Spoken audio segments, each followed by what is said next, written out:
time they show a sporting event, they got the pharmaceutical companies back to back to back telling people how to fix the sickness on the same stuff that they sell them. So we get it. Yep, we get it too, Chuck D. And that's why at KBLA Talk 1580, we don't black down. Drop it! Our freedom of speech is freedom of death. We got to fight the powers that be. Fight the power! Fight the power! Fight the power!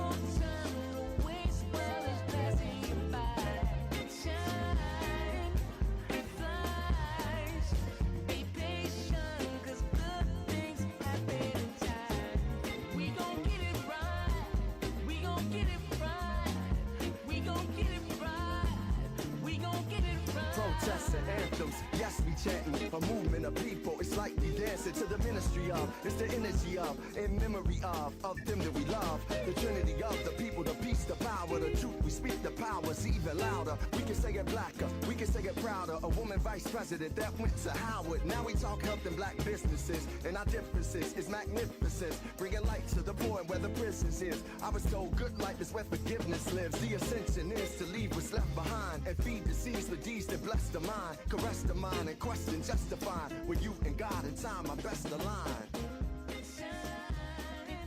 You are listening to A More Perfect Union on KBLA Talk 1580.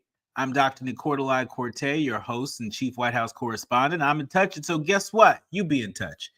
Follow me on all the social media platforms at Dr. Nicolai. Just type in Dr. Niq, DRNIIQ, and I pop right on up.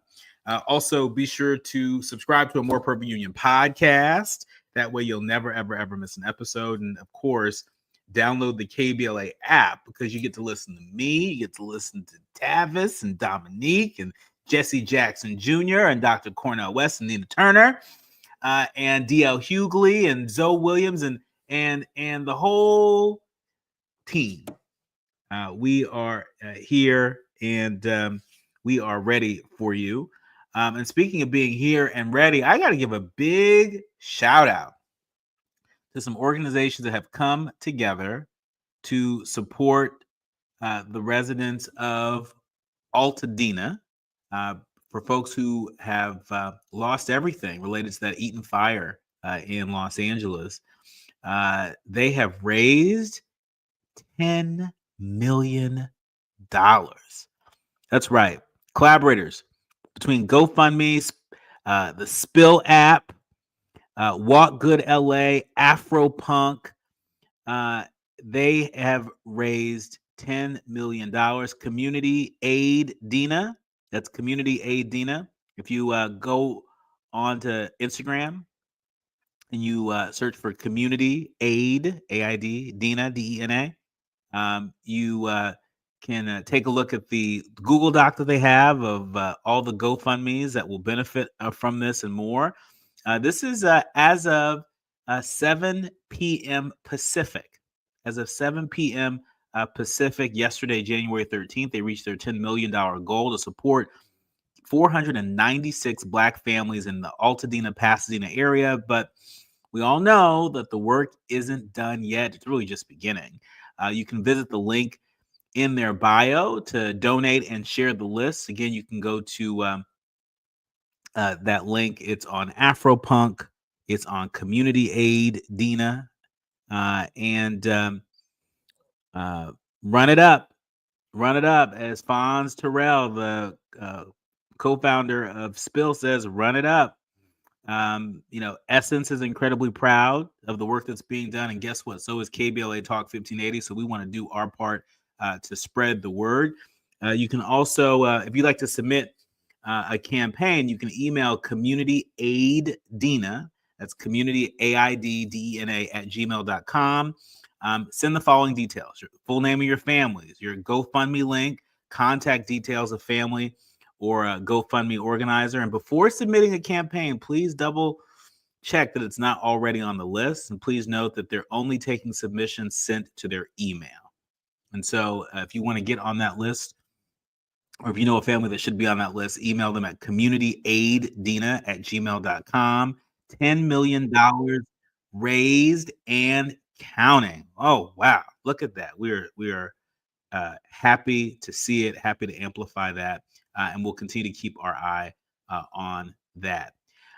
And while we're at it, I think it's also a very important note from a trusted source. I've seen examples on social media that are giving a bit of advice to folks who are out there setting up GoFundMe accounts. There are some myths going around about GoFundMe's. We want to correct the myths, courtesy of Representative Sidney Comlager-Dove, who's a part of the Southern California congressional delegation.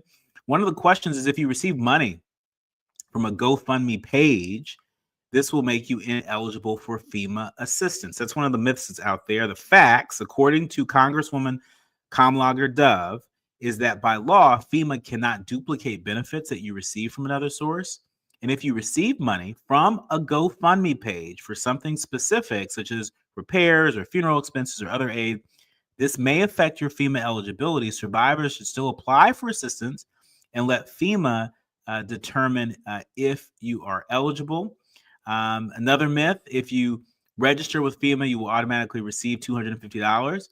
The fact is that FEMA determines eligibility on a case-by-case basis. You can apply for assistance by going to disasterassistance.gov or by calling 1-800-621-3362 or by using the FEMA mobile app. And one last myth we want to correct is that survivors should not begin cleaning up until a FEMA inspector has completed an assessment. That's a myth that's going around. The fact is that survivors can begin cleaning up immediately to make their homes habitable, but they should take photos or videos of the damage, including inside or outside of the building, and any damage to personal property. Make sure to save all repair receipts. These are corrections and myths out there, courtesy of Congresswoman Sidney Comlager-Dove, representing the people of the 37th District. We love to hear that. When we come forward, we love to hear from leaders on the front lines. And Nana Gyamfi, the executive director of the Black Alliance for Just Immigration, is one such leader. She just returned from Ghana, and she's got a lot to say as the transition of power continues, particularly on the immigration front. You are listening to and streaming a More Perfect Union on KBLA Talk 1580. More when we come forward.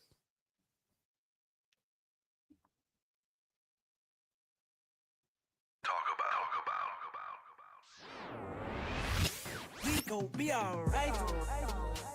KBLA Talk 1580 is amplifying Nana, Black voices and spotlighting how are you? untold stories. I'm Dominique DePrima. Join me Thursday from 6 to 9 a.m. What's that? I know your sister. From the Altadena, Pasadena area. That's your sister? The National Guard closing down this Stop section it. will not be at Stop Ferry it. Point. Our new location I is love the your Pasadena sister. Oh my Church goodness. East Campus at 425 Sierra Madre Villa. We'll be covering the individuals. Oh, I and love her families so much. Okay, we're gonna have to talk about her. I just put a link in the chat.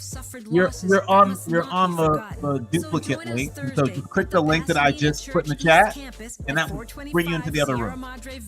Together we can Okay, help them we're on rebuild commercial and right now. recover. Okay. Together we are LA strong, LA united. With your friends at KBLA Talk 1580.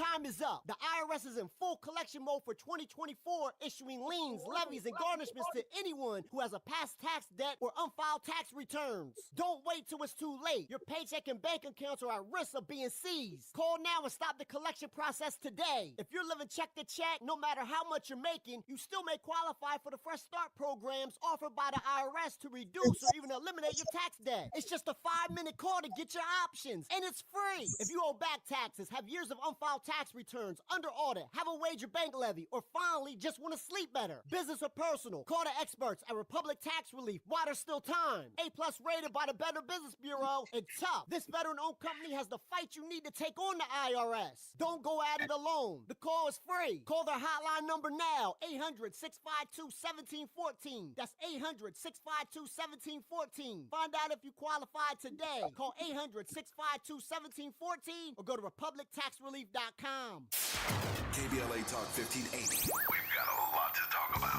KBLA Talk 1580, connecting you with services and solutions. If you need help getting your resume in order, finding job training, or landing a job, we've got 3 great options for you. First, the City of Los Angeles has WorkSource centers across the area offering free job support. The California Workforce Development Board can help you with everything from GED prep to vocational training at no cost to you. On the federal level, the Department of Labor's American Job Centers offer a full range of services for job seekers and businesses alike. Visit careeronestop.org, or for more info, just call California's Help Center or visit cwdb.ca.gov or call 916-657-1440. For the City of Los Angeles programs, go to ewdd.lacity.gov or call 213-744-7300. All these services are free to help you get your next job.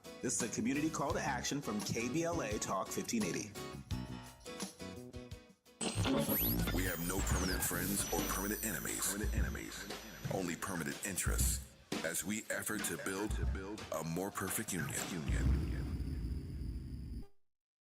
You are listening to and streaming A More Perfect Union on KBLA Talk 1580. I'm Dr. Nicordelai Corte, and really delighted to welcome our next guest, who is no stranger to the people of Los Angeles, and really the people of the world, people across the diaspora. I'm talking about Nana Gyamfi. She is the executive director of BAJI, otherwise known as the Black Alliance for Just Immigration. And Nana just returned from a trip to Ghana. Welcome back, Nana. Happy New Year. Thank you so very much, Aficia Pop. Glad to be back. well, glad to have you back, and glad to stretch out with you over the course of the rest of this hour. There is so much news that is afoot, but here on this show, we like to go beyond the headlines, and we like to focus on the issues that people care about, or at least should care about. And we say that we're rooting for Black people here on this show. We're rooting for Black people across the diaspora. We're rooting for Black people through a wide lens, as are the people over at the Black Alliance for Just Immigration. And so talk to us about your recent trip to the continent. Why were you there, and what did you see? So I'm from Ghana originally. I was born in the United States, but like a Toyota made in Kansas. I still am from Ghana. I never heard anybody put it that way. It doesn't suddenly stop becoming a Japanese car. And I go home often. My father is there, stepmom, relatives, etc. But I also go, particularly in my capacity as executive director of BAJI, to talk to our folks there about immigration. As you know, so many of our people that are on the continent, that are in the Caribbean, want to come to the United States for a variety of reasons, have no understanding of the immigration system, and also have no understanding of Blackness in the United States. And so we do a series that I started, sort of a brainchild that I was really interested in getting going. And we started it with a first session last year called So You Want to Come to America. And one part of it talks about the pathways that are very limited to come to this country from a country like Ghana. And the other is to talk about, okay, and then once you get here, you are now a Black person. And what does that mean in the United States, right? Maybe you heard about what's happening in Britain. Maybe you heard about what's happening in Germany. But what does it mean in the United States to be a Black person and to be a Black migrant and the importance of connecting with our African American siblings to fight both for racial justice and for immigrant rights. And so it was, very helpful, very impactful. It was good for people to hear what we were talking about. I go with my play niece, Abana Abraham, and we go on radio shows, we go on podcasts. Stoneboy, the artist, has a big concert he does. He gives us the opportunity to speak to folks, before the concert starts, to come in and to do workshops, have conversations. And then we meet specifically with folks who are pretty vulnerable, including queer folks in Ghana. And I hope we talk about that a little bit, who are facing an anti-LGBTQ bill in the country, and Muslim folks who have gotten a little bit of a pathway to this country, but are afraid that there's going to be another Muslim ban. So there was a lot that I was doing, talking about reparations with our sister Esther Arma, a lot that I was doing that I was there in my Baji capacity. That's a whole lot. That's a whole lot afoot, and really issues impacting the Black diaspora in pretty dynamic ways. I mean, we've seen examples of some African leaders really trying to cozy up to President elect Trump. We've seen the Biden-Harris administration step up engagement to the continent, particularly in the waning days of the administration, with President Biden making a historic trip to Angola. Talk to us, for folks who are less familiar, about how consequential the work that is afoot on the continent is for Black people across the diaspora. Because I think sometimes people talk about Africa and think about Africa like it's the size of Connecticut. Yeah. And like it's not as dynamic as it really is. For folks who are less familiar, talk to us about how consequential what happens there is to what happens here. So Africa is the future. Africa is the present, right? Africa is not just the past. I think that often when people talk about Africa, particularly in this country, and they talk about it, the glory days of the continent are like Kemet, Mansa Musa, maybe the Asante Hene back in the day, but not really looking at where we are in the present and where we are in the future. 50% or more of the continent of Africa is like under the age of 30 or something. Really, you're talking about young people, whereas you look across, particularly the West, and you have a different story in terms of how many of the how much of the population is elderly.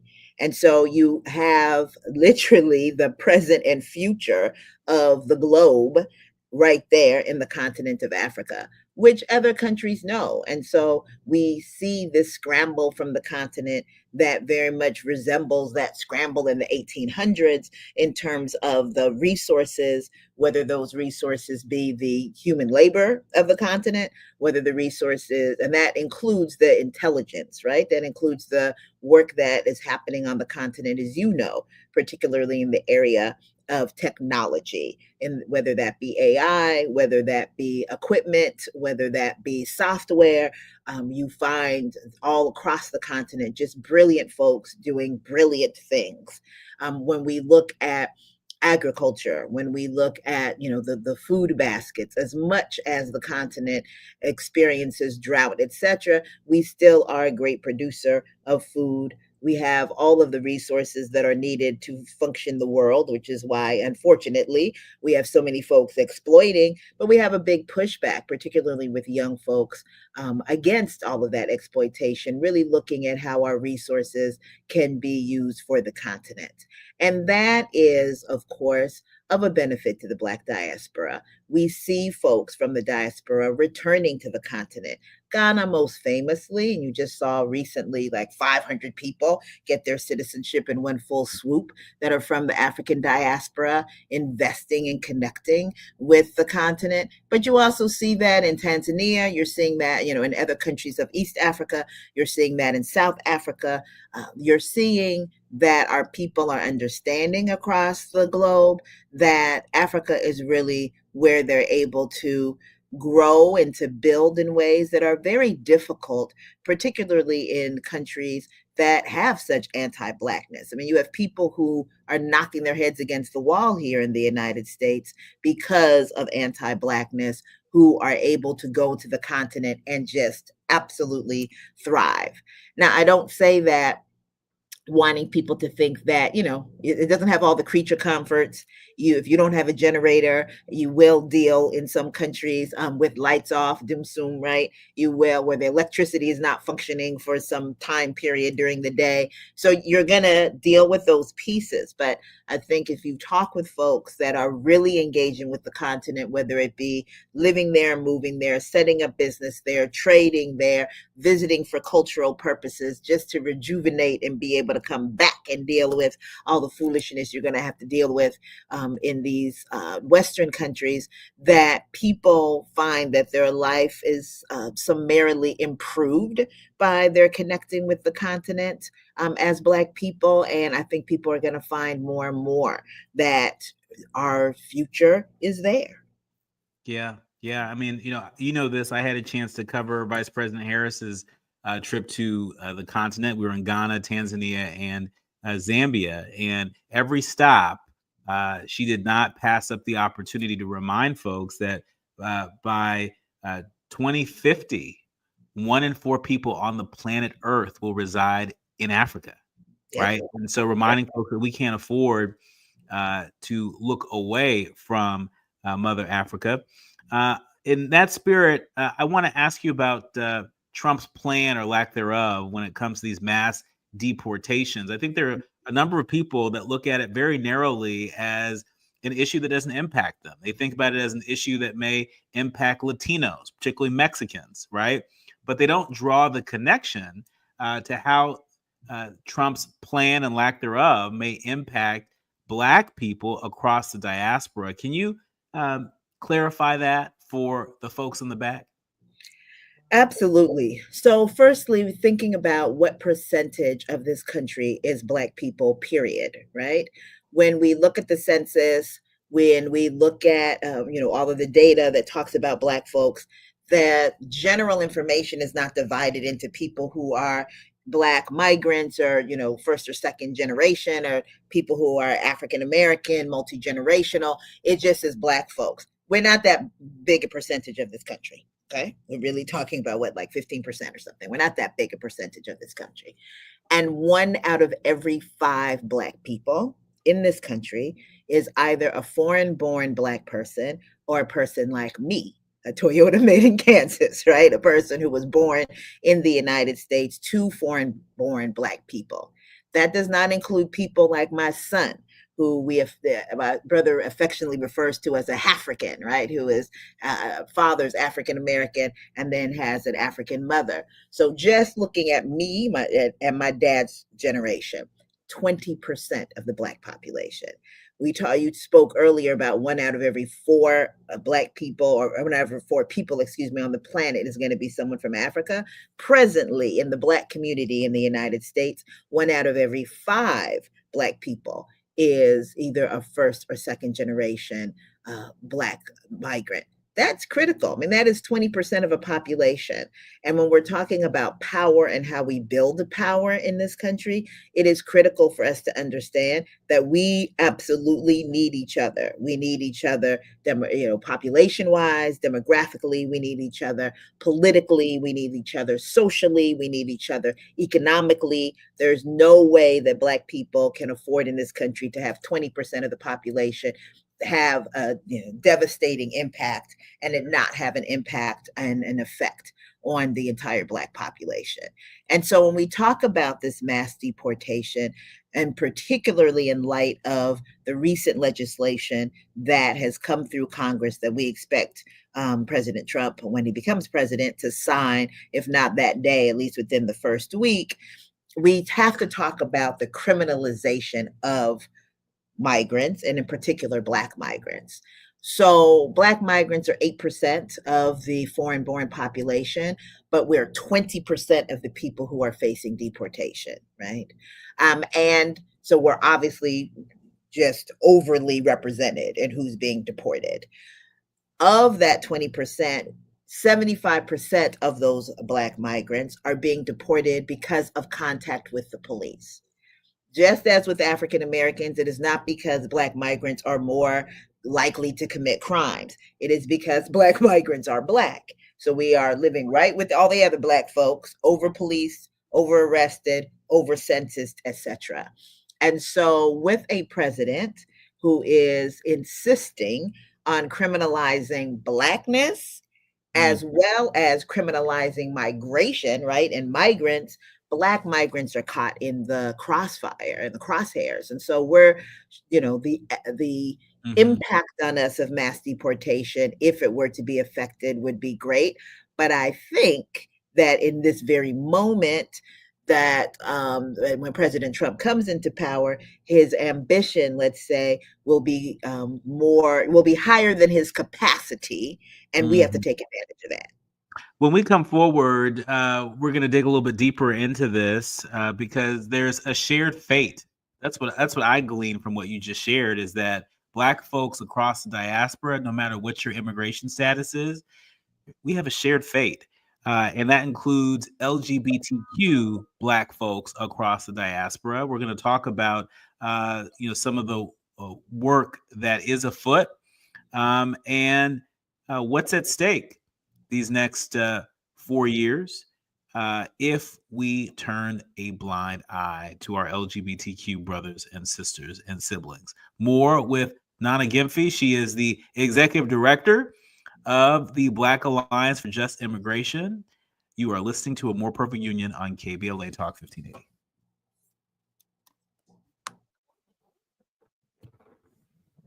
About issues related to national politics, elections, identity, culture change, and social justice. You tuned into the right place. A More Perfect Union continues when we come forward.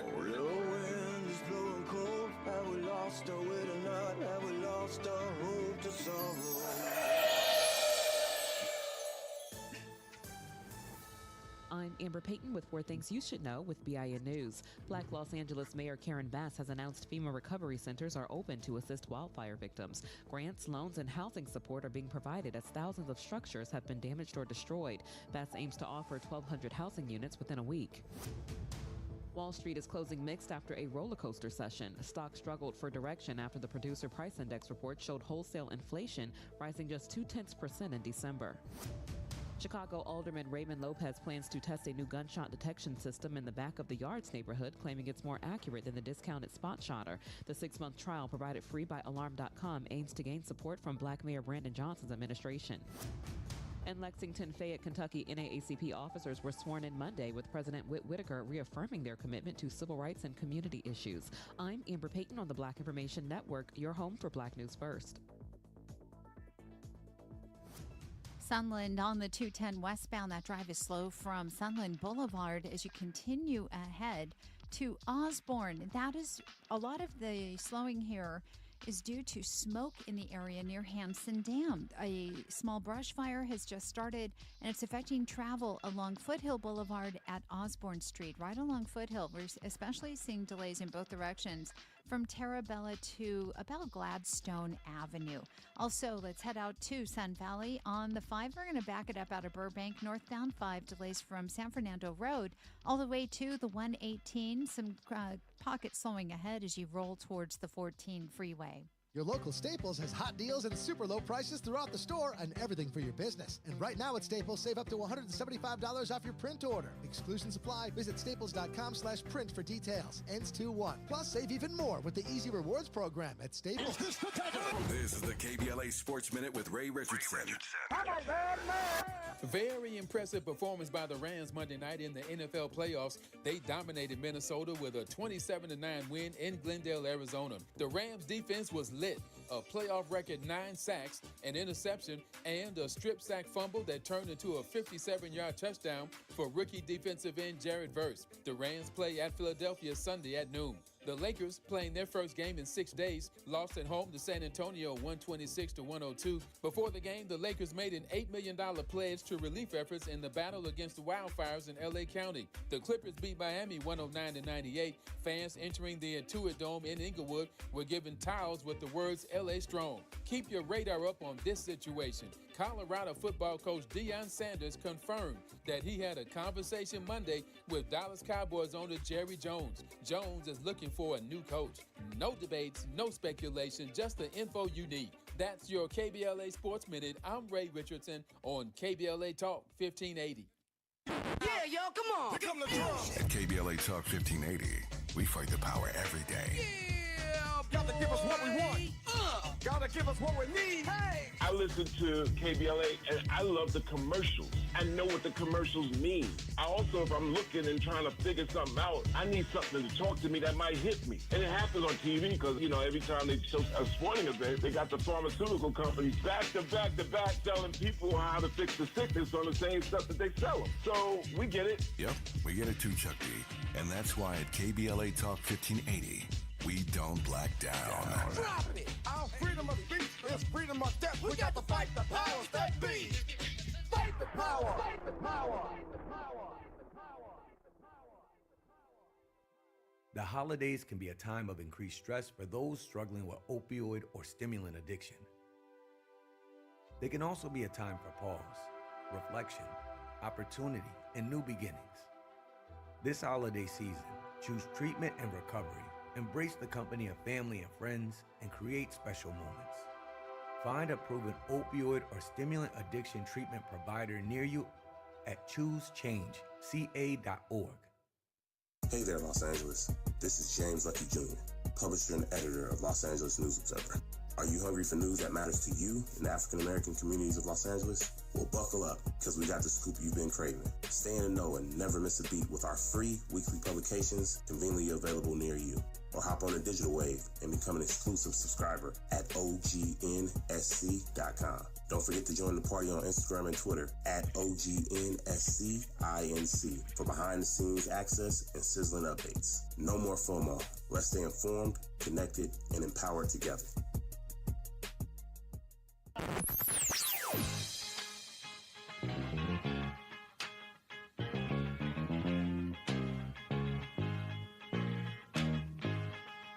This is KBLA Talk 1580. Talk radio. That's music to your ears.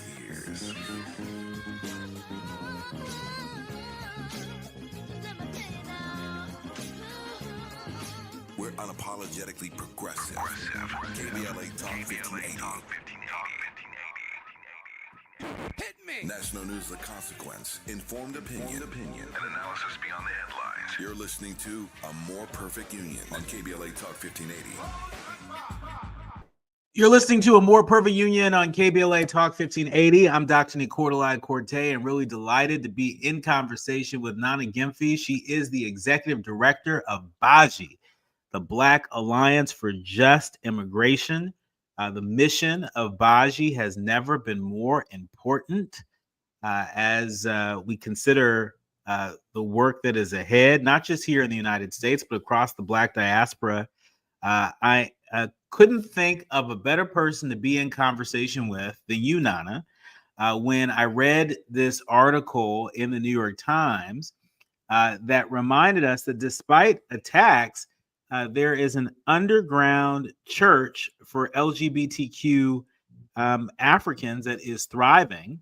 The congregation in Nairobi, Kenya, has been forced to move not once, not twice, but 10 different locations over the course of 10 years. And yet it survived as a sanctuary in an increasingly hostile environment. You've been on the ground recently in Ghana. You are very well connected across the continent. Nana, give us a sense of the state of play when it comes to LGBTQ equality and LGBTQ rights on the continent today. So the state of play is not positive on the one hand, right? So we have a lot of influence that is coming in from the same forces, frankly, that are in the United States, coming straight out of the United States, in some cases coming from places like Utah, etc., that are evangelical, as they describe themselves. Really, we know them to just be right wing and using religion as an attack form against our queer siblings, to be able to convince governments and to convince particular politicians in governments that they should take up the mantle of criminalizing, to the point of the death penalty, homosexuality, criminalizing gender identity, criminalizing sexual orientation on the continent. And it's really taken just an alarming turn. I mean, in a place like Ghana, I just absolutely would not expect this level of push of anti-LGBTQ bill that we are seeing and have been seeing over the past 2 years by leaders who we have on video previously saying this is foolishness. We should not be wasting our time on these types of legislation. And they're leading the charge right now, and inflaming folks to the point that we are hearing about people coming directly out of, adults coming directly out of their houses and going to middle schools and dragging children out of middle schools for being accused of being gay or of being lesbian. I mean, that's something that blows my mind. I cannot imagine. If you told me that that would happen in Ghana, I would tell you impossible. And yet that is exactly what we see going on. And so it's a wave that we're seeing of this conversation around allegedly Christianity being now the culture of our people, or Islam being the culture of our people, and that though that culture insists that now we must have a rooting out of people who are queer, a conversion by force of people who are queer. It's very, very disturbing. And what's also real disturbing is if this is what's happening in Ghana, and this is what's happening in places like Kenya, right, and among other parts of the continent, Uganda, right, this is not a positive trend. Usually, Ghana's record on LGBTQ rights has not been so extreme, and I remember being in Ghana as that anti-LGBTQ bill, a bill that's thought to be one of the worst LGBTQ bills on the continent right now. A lot of people that weren't confident this was going to pass through the Ghanaian parliament, and it did. And so, talk to us about the kind of climate that this is creating, not just in Ghana but across the continent. Clearly, this New York Times article focusing in on this church in Nairobi, where this underground church for LGBTQ Africans, is this an example of what we're going to see a whole lot more of? I just really hope not, Nee. I mean, it's just heartbreaking. I really, really hope not. But I can see it happening, just because of the way in which, I mean, the same type of narratives that we see, the same ways in which money is talking, right? And giving people notions and ideas that they need to be fearful, that they need to panic, that there's some kind of, I mean, literally people describing homosexuality as like a disease, like all of these things that, as you rightfully said, that we wouldn't expect in a place like Ghana that claims to uphold human rights and all of these things.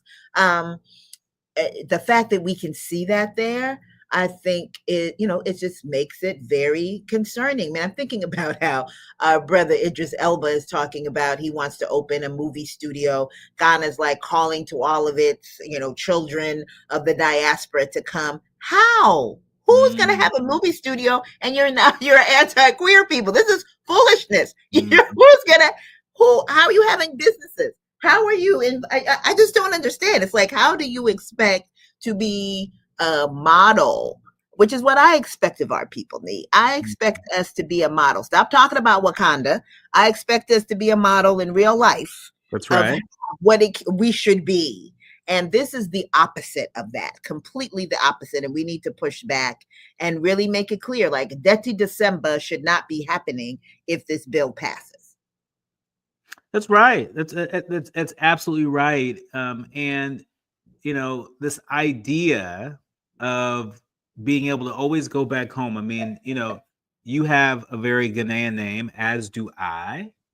And one of the beautiful things about our naming conventions in our culture is that no matter what corner of the world you're in, you know, you can show up in Ghana, you can give somebody your name, and they can take you right to your ancestral home. Right to your ancestral home. You can always come home. Right. And what is at stake is adding a caveat to that, right? Is that if you are not LGBTQ, if you are not queer, if you're not out, right? If you're willing to button up and stay in the closet, then you can come on home, right?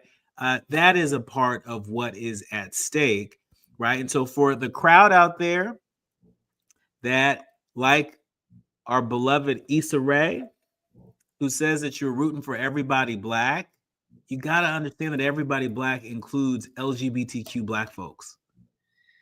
Absolutely. And we have to understand that across the board. I love, you know, Baji's doing this work. You have organizations like Black LGBTQIA plus Migrant Project, also known as BLMP, that is doing this work, like transnational work on this level, because that's how this is going to have to be able to operate, because those who would oppose us and repress us, they are certainly transnational. Sharon Slade, who is coming out of Utah and is in every one of those countries that you've mentioned, cozying up and shelling out dollars to get these bills passed. She is over there as well as over here doing the same thing across the United States of America. So we've got to be in both of those places, making sure to protect our siblings. That's right. And it's both social and economic justice, right? I think there are a lot of folks that think about the economic opportunities afoot on the continent, particularly when it comes to tech, when it comes to all those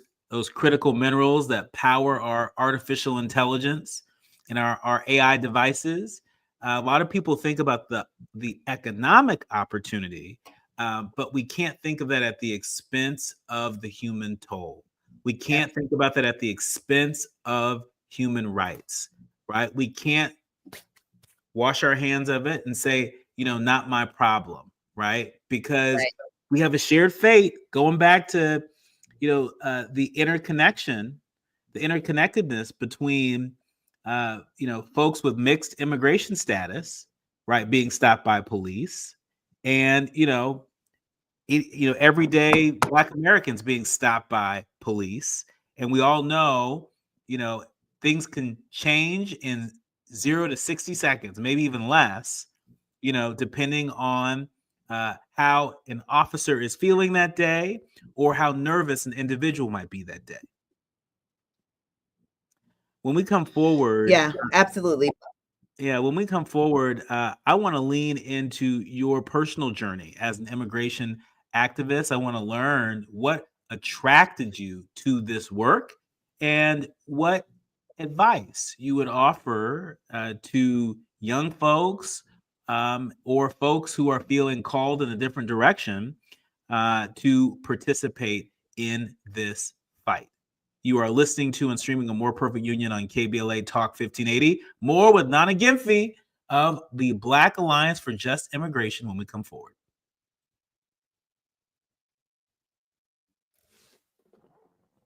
On KBLA Talk 1580, we've got a lot to talk about. If you're living with dry age-related macular degeneration or dry AMD, you may be at risk for developing geographic atrophy or GA. GA can be unpredictable and progress rapidly, leading to irreversible vision loss. Now there's something you can do to slow it down. Get it going slower. Izervay is proven to slow GA progression. Izervay gets GA going slower. Izervay or Avastin-capted Pagel is a prescription eye injection used to treat GA. Don't take it if you have an infection or active swelling in or around your eye. Izervay can cause eye infection, retinal detachment, or increased risk of wet AMD. Izervay may temporarily increase eye pressure. Your vision may be impaired after an eye injection or exam. Don't delay. Ask your doctor about Izervay today. Izervay gets GA going slower. Visit Izervay.com. That's IZERVAY.com. Someone had a birthday. Yep, 50. Can't believe it. 50 years of wisdom. Great segue. We have health news, a CDC update. Pneumococcal vaccination is now recommended for adults 50 or older. Says here, we're over 6 times more likely to be hospitalized with pneumococcal pneumonia than adults under 50. I don't love those odds. Same. Look what I found. Pfizer's Prevnar 20 is proven to help protect adults against pneumococcal pneumonia and invasive pneumococcal disease in just 1 dose. And millions have already gotten it. Continued approval may depend on a supportive study. Don't get Prevnar 20 if you have a severe allergy to its ingredients. A weakened immune system may lower your response. Common side effects include injection site pain and swelling, fatigue, headache, muscle, and joint pain. For full prescribing information, please call 1-855-213-2138. Visit Prevnar20.com or talk to your doctor or pharmacist. I'm on Prevnar20.com now, scheduling my appointment. Good idea. And happy 50th. KBLA Talk 1580. We've got a lot to talk about. KBLA Talk 1580 reminds you, when we fight, we win. The Youth Justice Coalition is challenging America's addiction to incarceration and discrimination. YJC works to dismantle policies leading to mass incarceration, law enforcement violence, and the school-to-prison pipeline. Their approach, transformative justice, community intervention, free LA high school, legal defense, and system monitoring. YJC promotes safety without relying on prisons. Their goal, prevent system contact and help people exit the system through direct action, advocacy, and education. Want to get involved or need help? Call 323-235-4243. That's 323-235-4243. Join YJC in creating change. When we fight, we win. KBLA Talk 1580, your voice for justice. This is a community call to action from KBLA Talk 1580. Notable journalists, industry leaders, lawmakers, change makers, tastemakers, and you, working to build a more perfect union on KBLA Talk 1580. You're listening to and streaming a More Perfect Union on KBLA Talk 1580. I'm Dr. Nicordelai Corte, and she I'm not a jumpy. I'm not a jumpy with the Black Alliance for Just Immigration. This is the Ghanaian American Hour on a More Perfect Union. I've so enjoyed being in conversation with you. I have had so much respect for the work that you have led for a long time now. I remember when you used to speak, you likely still do, during the African Brain Trust at the Congressional Black Caucus. And you always used to speak so powerfully and so beautifully. And it was just always amazing to see how after you were done speaking, you could see the wheels turning. You could see how you had widened the lens for people who maybe hadn't been as deeply immersed in some of the opportunities and challenges afoot on the continent. And so share with our leaders, learners, and listeners your journey as an immigration activist. How did you get here? So I got here because I love Black people and I'm about Black liberation. I am a person who has really everything that I've done has been trying to move the needle for our folks. Obviously, I'm a person who is, my parents came from Ghana. I have all of these relatives that are immigrants, and I am someone who has also, as an attorney, a movement attorney, really been deeply involved in fighting for racial justice in the area of criminal of the criminal sanction system. And so there's that intersection there where you see so many people who are caught up in this immigration system that's supposed to be a civil system, but has beyond criminal sanction system consequences, right? Because when people are deported, that is more than the criminal sanction system does save, life without possibility of parole. But otherwise, people get to come home. But when people are deported, they don't get to come home. But this is supposed to be a civil system in terms of immigration. And so as I dug a little bit deeper in doing more work with our folks on the criminal sanction side, I became really convinced that we needed to get the word out more to our communities and try to protect our communities more. Because, if you ask Ghanaians, are they going to jail? They'll tell you no. Okay. All the Black migrants, all we do is become doctors, lawyers, and engineers, right? None of us are getting caught up in this system. And we know that's a lie. That's right. And so we don't want to talk about it. It's a taboo topic. Among African Americans, you have people talking about, I'm formerly incarcerated. You do not have any Black migrants saying I'm formerly incarcerated. Like, that doesn't happen. And so that moved me to be connected to Baji. I was asked to be on Baji's board and was vice chair, and then asked, based upon work that I was doing on the board level, if I was interested in becoming part of staff and in leading the organization. And I'm so thrilled that I did. And it really is a home. It is a political home and a social home for all of us who are, regardless of citizenship, whether you're African American or Black migrant, who are concerned about how we as a diaspora are able to move across this planet freely as a reparatory justice, right? And so that's what I'm really pushing right now, is this notion of migration, the movement of people as a part of reparatory justice, whether that is within the countries that we're in, across borders, within continents, or across continents. And that moves me, the ability for us to be free, including the freedom to move and the freedom to be who we are, the freedom to be treated with human dignity, is why I do this work.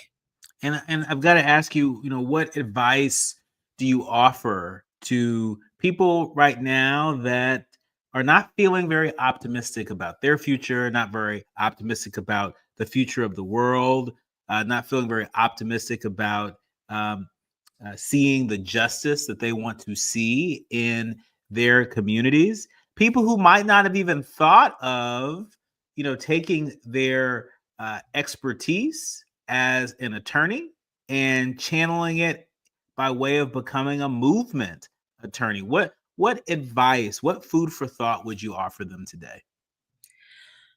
I would say that we must remember, in the words of our great Baba, Martin Luther King Jr., that the moral arc of the universe is long, but it bends towards justice, right? And so we know that we are operating and moving a direction in which the ancestors and the energies are at our back for our victory. We are not necessarily the people that are going to see what we want to see, but we might be. 400 years of enslavement. Throughout that time, people had to push for some generation to be able to actually cross over that mountain. You never know if it's going to be you. Right? When you think of the Black Lives Matter movement, you never know if it's going to be you that gets to see that. When, there's so much that we have actually been able to accomplish and been able to move. And the only way that you know that you're a part of it is to get in it. And so I always encourage our people to get in it, get into the fight. That is how we are able to win. The winning is in the fighting. I know people say when we fight, we win. Sometimes we get our behinds beat. But the fact that we are fighting when they expect us to lay down, when they expect us to comply, the fact that we push back is what's important. So even as we look at the administration that's coming in, as we look at all of the challenges that we're facing, I've heard people say it's game over. Oh, they've got everything. No, in the era of who gonna check me, boo, which is what I call this era, the answer is the people. We gonna check them. And just, I mean, it fills me, my blood just gets excited when I think about how we gonna check them, and knowing that that's what's going to enable us to build the world that we need and deserve. And so I'm inviting folks to come to Baji, inviting folks to continue to listen to KBLA, inviting folks to find that political home, to find that community home where you're going to join us in engaging this beautiful struggle. And we hope that folks feel that we are rolling out the red carpet every day for our leaders, learners, and listeners to come on home. Come on home to KBLA. Come on home to A More Perfect Union. We curate this space for you each and every day. I'm proud to do it, and really delighted to get the year started, to start off in this new afternoon drive time slot in your company. I've got to say, God bless your parents, because between you and your sister, who I know very well, who's also a movement attorney, who's also doing phenomenal work with the AARP Foundation litigation team, and I've worked with her closely on a number of things. Hat tip to her, hat tip to you, and mom and dad. Thank you so very much. And we'll tip our hats to your folks living and on the other side of the veil, because you out here doing it, adding to that river that is going to, be what washes us through to where we need to be on this other side. I gladly accept the assignment. We appreciate you, and that's all the time we have. We want to thank the Village that helps us produce A More Perfect Union each and every day. Our executive producer, Tavis Smiley, our sound engineer, Andy, our producing team, Faraji and Kim, and of course, each and every one of you. Remember, do what you can from where you are with what you have, but by all means, do something. You've been listening to and streaming A More Perfect Union on KBLA Talk 1580. We'll see you tomorrow.